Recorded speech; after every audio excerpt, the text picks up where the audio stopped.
Here we see our rescuers preparing to apply a collar to immobilise the casualty's head and neck. Rescue number 1 is immobilising the head and neck, whilst rescue number 2 clears any obstructions, such as the casualty's clothing out of the way. Rescue number 2 measures the size of collar.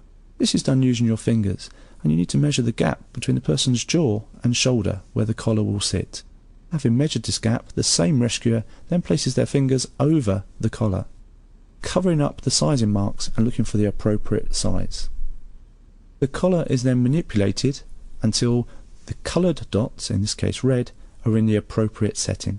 It is then locked in position. As the collars are stored flat, it must be rolled up to make it easier to apply.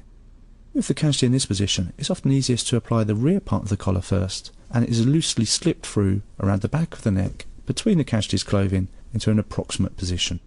We then align the chin cup with the casualty's chin and place this properly into position. The collar is then fitted snugly around the casualty's neck and is secured in place with a Velcro fastening.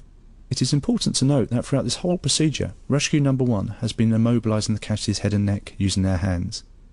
And they will continue to do so even once the collar is applied, as the collars are not sufficiently strong to support the casualty's head and neck alone.